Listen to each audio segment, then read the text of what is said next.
जय हिंद। इस वीडियो में हम एनसीईआरटी कक्षा 10वीं की गणित के प्रश्नावली 1.2 के प्रश्न क्रमांक 3 से आगे के प्रश्नों को सॉल्व करेंगे। तो चलिए वीडियो को शुरू करते हैं। क्वेश्चन नंबर 3 है, अभाज्य गुणनखंडन विधि द्वारा निम्नलिखित पूर्णांकों के एचसीएफ और एलसीएम ज्ञात कीजिए। जो यहाँ पर संख्याएं दी गई हैं उनका अभाज्य गुणनखंडन विधि के द्वारा हमें एचसीएफ निकालना है और एलसीएम। तो चलिए इन प्रश्नों को सॉल्व करते हैं। क्वेश्चन नंबर 3 का फर्स्ट है 12, 15 और 21।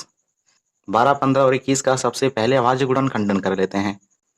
तो 12 का अभाज्य गुणनखंडन 2 से कैंसल 6, 2 तिहाई 3 1 कम।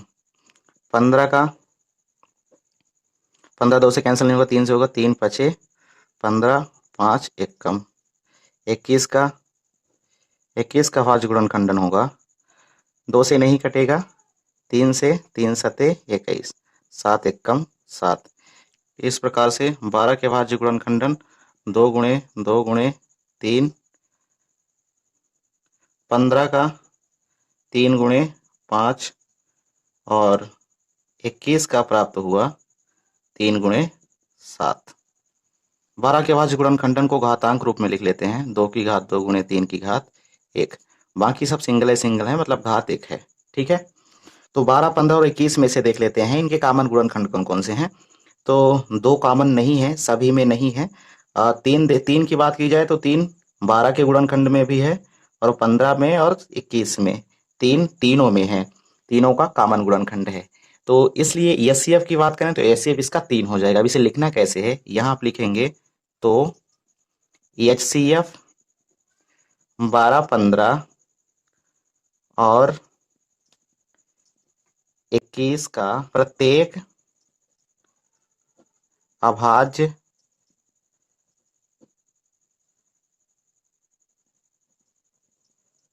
गुणनखंडों की सबसे छोटी घातों का गुणनफल। अब कॉमन गुणनफल यहाँ क्या था, तो यहाँ पर 3 था, 3 की घात 1 अर्थात 3। तो इस प्रकार से हमें एचसीएफ प्राप्त हो गया। अब एलसीएम 12, 15 और 21 का होगा। एलसीएम के लिए हमने पढ़ रखा था कि प्रत्येक अभाज्य गुणनखंडों की सबसे बड़ी घातों का गुणनफल। कहने का तात्पर्य यह है कि जो कॉमन होगा तो उनमें से बड़ी घात ले लेनी है, और जो कॉमन नहीं होगा तो सेम टू सेम उन गुणनखंडों को यहाँ पे लिख लेना है। ठीक है, तो इसके लिए यहाँ पे लिखना है आपको अभाज्य गुणनखंडों की सबसे बड़ी घातों का गुणनफल। बड़ी घातों का गुणनफल। यहाँ पर अभाज्य गुणनखंड 2 में 2 की घात 2 ये बड़ी घात है, और 3 में से तो 3 की घात 1 यहाँ पर, यहाँ तीनों जगह 3 की घात 1 ही है, तो 3 की घात 1 हो जाएगा, और 5 और 7, ठीक है, इन्हें ले लेना है।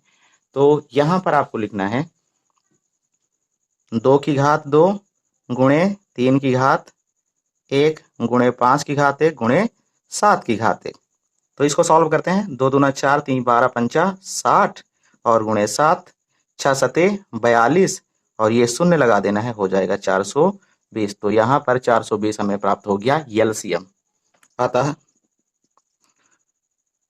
12, 15 और 21 का एचसीएफ बराबर 3 और एलसीएम आया है 420। यही हमारा आंसर हो जाएगा। अब थर्ड का सेकंड है 17, 23 और 29। ये तीनों अभाज्य संख्याएं हैं, तो इनका गुणनखंड स्वयं ही होंगी, मतलब यही संख्याएं। कहने का मतलब ये 17 का हो जाएगा 17 या फिर 17 गुणे 1, 23 का 23 गुणे 1 और 29 का 29 गुणे 1। तो चलिए इसको लिख लेते हैं डायरेक्टली। 17 बराबर 17 गुणे 1, ठीक। 23 का, तो 23 का हो जाएगा गुणनखंड 23 गुणे 1। अब 29 का गुणनखंडन हो जाएगा 29 गुणे 1। तो एचसीएफ 17, 23 और 29 का। 17, 23 और 29 का एचसीएफ होगा 1, क्योंकि एक ही ऐसा गुणनखंड है जो तीनों में है, मतलब कॉमन है। तो यहाँ पर हम सीधे लिखेंगे 1। ठीक है, ये हमारा एचसीएफ हो जाएगा। एलसीएम 17, 23 और 29 का हो जाएगा। देखिए, तीनों में कॉमन तो 1 है, तो 1 का किसी भी संख्या से आप गुणा करेंगे तो वही संख्या आएगी। तो 1 लिखना यहाँ पर जरूरी नहीं है, लेकिन यहाँ पर जो अन्य अभाज्य गुणनखंडन है इन्हें हमें लिखना है। तो 17 में से 17, 23 में से 23 और 29 में से 29 ले लेना है। तो यहाँ हो जाएगा 17 गुणे 23 गुणे 29। ये हमारा एलसीएम होगा 17, 23 और 29 का। अब इसको सॉल्व कर लेते हैं। तो 17 तिया 51 का 1 हो गया, हासिल का 5, 17 दूना 34 और 5 39, 395 और ये गुणा कर देना है 29 से। अब यहाँ पर हम इस प्रकार से गुणा करेंगे, 395 गुणे 29 को लिख लेते हैं 20 और प्लस 9। थोड़ा आसान हो जाएगा कैलकुलेट करना। 395 का गुणा एक बार 20 के साथ कर देना है और फिर दूसरी बार 9 के साथ। तो इस प्रकार से 395 गुणे 20 और प्लस 395 गुणे 9। अब आगे सॉल्व करेंगे, तो इसको आगे यहाँ पर सॉल्व कर लेते हैं। 395 में 20 का गुणा करेंगे, तो 20 में से 0 अभी निकाल देते हैं, 2 का गुणा कर लेते हैं। तो 2 एक कम 2 एक कम 2, 2 नमा 18, 18 का 8 हासिल का 1 और 2 तिहाई 6 1 7 और ये अंतिम में 0 लगा देते हैं। प्लस लगा के अब 9 का गुणा 395 कर लेते हैं, 9 एक कम 9 और 9 नमा 81 का 1 हासिल का 8, 9 त्रिक 27, 27 और 8 हो गया 35। जोड़ देते हैं तो 9 और 0 9, 2 और 1 3, 5 और 8 13, हासिल का 1 3 और 7 10 1 11। तो 11,339 यह एलसीएम आ गया है। अब यहाँ पे आप लिख सकते हैं एलसीएम 17, 23 और 29 का हो जाएगा 11,339। इस प्रकार से आपको आंसर दे देना है। अब नंबर 3 है 8, 9 और 25। 8, 9 और 25 इनका सबसे पहले अभाज्य गुणनखंडन कर लेते हैं।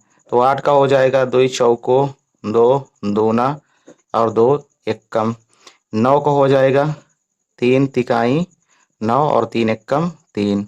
25 का हो जाएगा 5 25। ठीक, तो इस प्रकार से 8 का अभाज्य गुणनखंड प्राप्त हुआ 2 गुणे 2 गुणे 2। ठीक, इसको इस प्रकार से लिख सकते हैं घातांक रूप में 2 की घात 3। 9 का प्राप्त हुआ 3 गुणे 3, 3 गुणे 3 को लिख सकते हैं 3 की घात 2। फिर 25 का प्राप्त हुआ 5 गुणे 5, इसको लिख सकते हैं 5 की घात 2।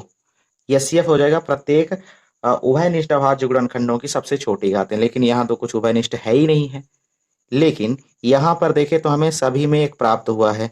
तो यहाँ पर 1 कर लेते हैं, यहाँ पर भी गुणे 1 कर लेते हैं, यहाँ पर भी गुणे 1। अब देखिए, अब 8 के अभाज्य गुणनखंडन में 1 है, 9 के अभाज्य गुणनखंडन में 1 है और 25 के अभाज्य गुणनखंडन में 1 है। अर्थात यहाँ हो जाएगा एचसीएफ 8, 9 और 25 का 1। अब इसके बाद एलसीएम 8, 9 और 25 का हो जाएगा अभाज्य गुणनखंडों की सबसे बड़ी घातों का गुणनफल। तो जो अभाज्य गुणनखंडन है इनकी सबसे बड़ी घातों का गुणनफल होगा। तो 2 का 2 की घात 3, 3 का 3 की घात 2 और 5 का 5 की घात 2। यहाँ पर 8, 9 और 25 का एलसीएम हो जाएगा। तो लिख लेते हैं 2 की घात 3 गुणे 3 की घात 2 गुणे 5 की घात 2। सॉल्व करते हैं इनको, तो 2 दूना 4 दूना 8, तो यहाँ पे 8 3 तिकाई 9 और 5 25। ठीक, अब थोड़ा सा और इसे सॉल्व करते हैं। तो 9 8 72 और गुणे 25, 25 दूना 50, 50 का 0 हासिल का 5 और 25 सत्ते 175, 175 और 5 हो जाएगा 180। तो इस प्रकार से 8, 9 और 25 का हमें एलसीएम प्राप्त हुआ 1800। अब यहाँ पे लिख सकते हैं 8 और 25 का एचसीएफ बराबर हो जाएगा 1 और एलसीएम बराबर 1800। यही आपका आंसर हो जाएगा। अब यहाँ से क्वेश्चन नंबर 3 कंप्लीट हो चुका है। अब चलते हैं क्वेश्चन नंबर 4 की ओर। क्वेश्चन नंबर 4 है एचसीएफ 306 और 657 बराबर 9 दिया है। एलसीएम 306 और 657 ज्ञात कीजिए। मतलब यहाँ पर 306 और 657 की एचसीएफ 9 दिया गया है और एलसीएम हमें ज्ञात करना है। तो चलिए इसको सॉल्व करते हैं। अब यहाँ 4 के हल में आपको लिखना है, पहले वो लिखना है जो दिया गया है। तो यहाँ दिया है एचसीएफ 306 और 657 बराबर 9 और ज्ञात करना है ज्ञात क्या करना है एलसीएम 306 और 657 को। अब इसे सॉल्व करने के लिए हम अंकगणित के आधारभूत प्रमेय का प्रयोग करेंगे। अंकगणित का आधारभूत प्रमेय कहता है दो संख्याओं का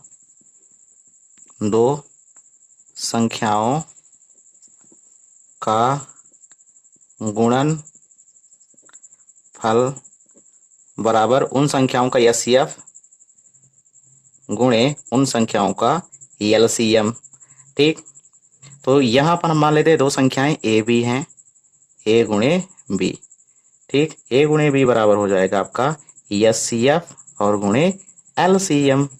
ठीक, अब हमें यहाँ पे एलसीएम फाइंड करना है ना, तो यहाँ एलसीएम बराबर थोड़ा सूत्र सेट कर लेते हैं। तो एलसीएम बराबर हो जाएगा आपका, एलसीएम के बराबर में ए गुणे बी और एलसीएम के गुणे में है एचसीएफ। तो एचसीएफ को हम इस साइड करेंगे तो ए बी के भाग में जाएगा, अर्थात यहाँ पर एचसीएफ। एलसीएम बराबर हो जाएगा ए गुणे बी, मतलब 306 गुणे और 657, 306 गुणे 657 और बटे में आपको लिखना है एचसीएफ इन्हीं संख्याओं का। तो एचसीएफ हमें प्राप्त है 9, तो यहाँ 9। अब इन्हें कैंसिल कर देना है और कैंसिल करके हमें एलसीएम प्राप्त हो जाएगा। अब यहाँ पर 306 और 657 में से ये दोनों संख्याएं जो हैं 9 से विभाज्य हैं, तो हम इसको विभाजित करते हैं। 9 एक कम 9 हो जाएगा, 9 छक्का 54, 9 सत्ते 63, तो यहाँ 9 सत्ते 63, 2 बचा और ये 7 बन गया 27, 9 त्रिक 27, तो यहाँ आ गया 73। अब 73 का गुणा 306 के साथ कर देना है, तो एलसीएम बराबर हो जाएगा 306 गुणे 73।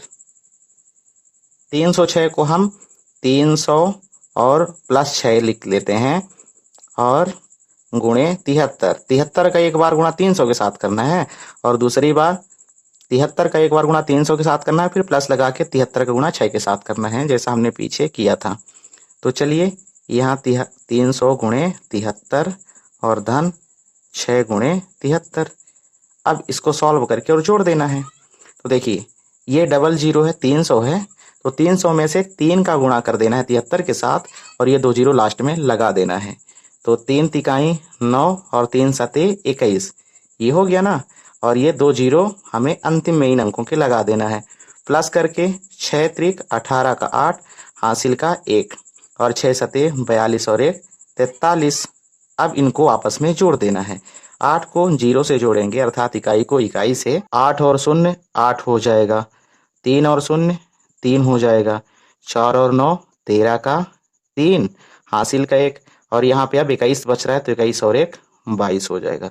तो इस प्रकार से 22,338 आपको प्राप्त हो गया और 22,338 ही हमारा एलसीएम है इन संख्याओं का। अब इसके नीचे आप लिख सकते हैं, अतः एलसीएम 306 और 657 बराबर 22,338, यही हमारा आंसर है। इसको आपको नीचे लिखना है, इसके नीचे आप लिख लेना। तो क्वेश्चन नंबर 4 को हमने बहुत आसानी से सॉल्व कर लिया। अब बढ़ते हैं अगले क्वेश्चन की ओर। अब क्वेश्चन नंबर 5 है, जांच कीजिए कि क्या किसी प्राकृत संख्या n के लिए संख्या 6 की घात n अंक 0 पर समाप्त हो सकती है। यह प्रश्न उदाहरण नंबर 5 की ही तरह है। तो इस क्वेश्चन को सॉल्व करने से पहले कुछ चीजों को समझ लेते हैं। संख्या लिखा है 6 की घात n। अब n कोई प्राकृत संख्या है और प्राकृत संख्या मतलब गिनती 1 2 3, तो मतलब ये है कि अगर 6 और इसकी घात में 1 2 3 कुछ भी हो, ठीक है, जैसे मान लेते हैं 2, तो ये बन जाएगा 6 की घात 2 अर्थात 36। ठीक है, अब 36 संख्या का अंक 6 पर समाप्त हो रहा है। और यदि यहाँ पर हम 6 की घात 3 यानी n की जगह हम 3 रख के देखें तो 6 छांगे 36, 36 छक्का होता है 216, तो यहाँ पे 216 आ गया। अब ये संख्या का अंतिम अंक जो है यह 6 है, अर्थात यह संख्या 6 पर समाप्त हो रही है। अब हम प्रश्नानुसार देखते हैं। तो प्रश्नानुसार हमें जांच करना है कि 6 की घात n का अंक जो है 0 पर समाप्त हो सकता है या नहीं हो सकता। तो जैसे मान लेते हैं कि 6 की घात 3 यानी कि 6 की घात 3 का गुणनखंड करें तो 6 गुणे 6 गुणे 6 हो जाएगा, या फिर इसे अभाज्य गुणनखंड के रूप में लिखें तो 2 गुणे 3 2 गुणे 3 2 गुणे 3, इस प्रकार से हम इसे लिख सकते हैं। यह जो संख्या है 0 पर समाप्त हो तो उसके गुणनखंड में 10 होना चाहिए। तो कहने का मतलब ये है कि किसी भी संख्या के गुणनखंड में यदि 10 हो तभी वह 0 पर समाप्त हो सकती है, अन्यथा नहीं होगी। ठीक है, अब यह 10 जो है तो भाज्य संख्या है, और जब भी हम गुणनखंड करते हैं तो अभाज्य गुणनखंड करते हैं, अभाज्य संख्याओं का गुणनखंड। तो 10 का अभाज्य गुणनखंड होगा 2 गुणे 5। यदि भाज्य गुणनखंड की बात करें तो संख्या के गुणे में 10 होना चाहिए, और यदि अभाज्य गुणनखंड की बात करें तो संख्या के गुणे में 2 गुणे 5 हो तभी वह 0 पर समाप्त हो सकती है, अन्यथा नहीं होगी। अब शायद है कि आप समझ गए होंगे, एक बार फिर से समझते हैं। अगर 6 की बात करें तो 6 का अभाज्य गुणनखंड होगा 2 गुणे 3।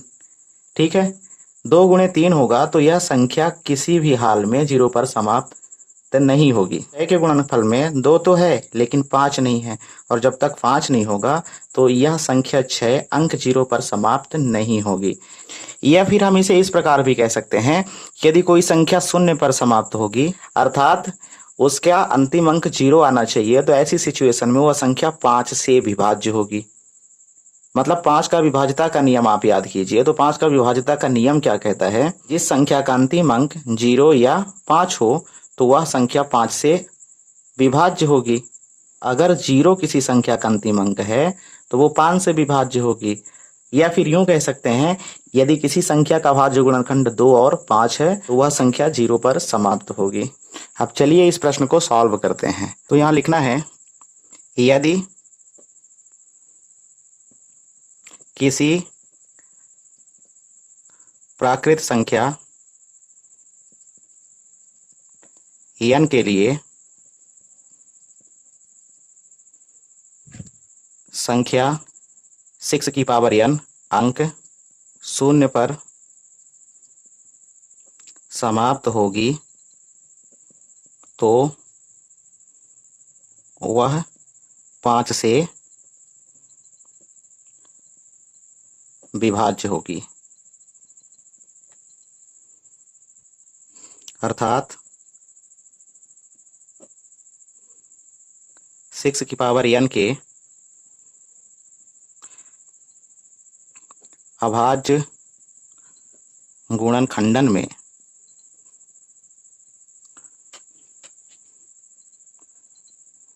अभाज्य संख्या 5 आनी चाहिए, परंतु यह संभव नहीं है, क्योंकि 6 की घात n बराबर हो जाएगा 6 का गुणनखंड 2 गुणे 3 की घात n, यानी कि 6 का अभाज्य गुणनखंड 2 गुणे 3 होगा। यहाँ 6 की घात n का अभाज्य गुणनखंड 2 गुणे 3 की घात n है, जबकि कोई प्राकृत संख्या जो 0 पर समाप्त होती है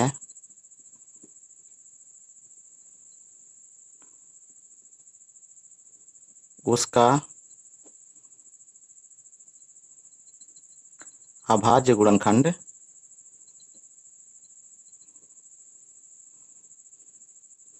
2 गुणे 5 की घात n के रूप का होता है। लेकिन आप यहाँ पर देख सकते हैं कि 6 का अभाज्य गुणनखंड 2 गुणे 3 है, यहाँ पर 5 नहीं है। ठीक है, 2 तो है लेकिन 5 नहीं है, अतः 6 की घात n अंक